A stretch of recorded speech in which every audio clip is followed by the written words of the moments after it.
Welcome to Afterwards, where we answer your questions about the previous week's sermon. This past week's sermon was called Standing Firm with Christ, and the passage in question here is this, Philippians 1:18 and 19. For many walk, of whom I have told you often and now tell you even weeping, that they are the enemies of the cross of Christ, whose end is destruction, whose God is their belly, and whose glory is in their shame, who set their mind on earthly things. And the question that was asked was this, really good, thoughtful question, says, Paul talks about those who are the enemies of the cross of Christ and whose minds are set on earthly things.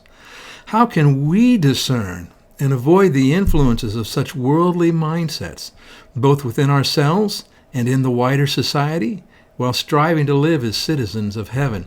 Man, there's so many things we could talk about here. I'm going to try to keep it pretty simple and straightforward, though, and give a very simple answer, and then we'll talk about it. You have to develop a Christian mindset. The way you avoid the other mindset and all the junk that goes with it is by developing a Christian mindset where you can evaluate all of these things. And so this idea of developing a Christian mindset, in the book of Romans, Paul says this to God's people, do not conform to the pattern of this world, but be transformed by the renewing of your mind, that you will be able to test and approve what God's will is, his good, pleasing, and perfect will. And so this is where we will have a Christian mindset, so we can understand and know what it is that God wants and expects from us. So how do we do that? How do we gain a Christian mindset? Well, first thing you need to do is humble yourself before God and surrender.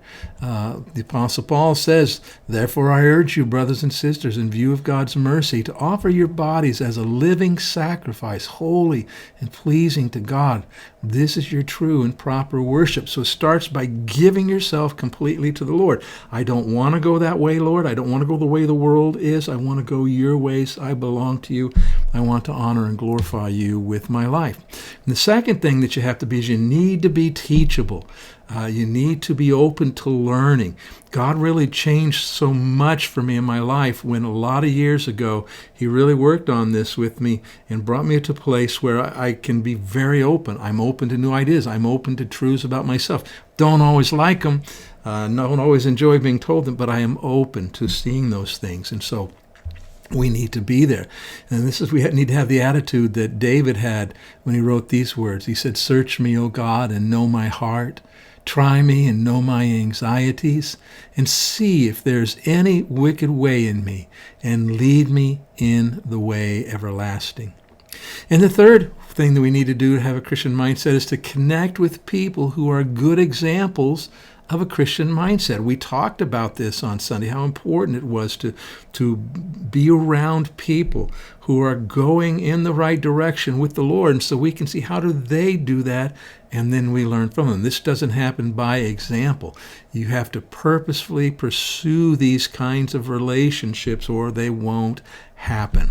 And the Apostle Paul said, man, follow my example as I follow the example of Christ. So you want to gain a Christian mindset so that you can see for yourself what you need to be doing, so you can see what's going on around you, say, I don't want to do that, and avoid.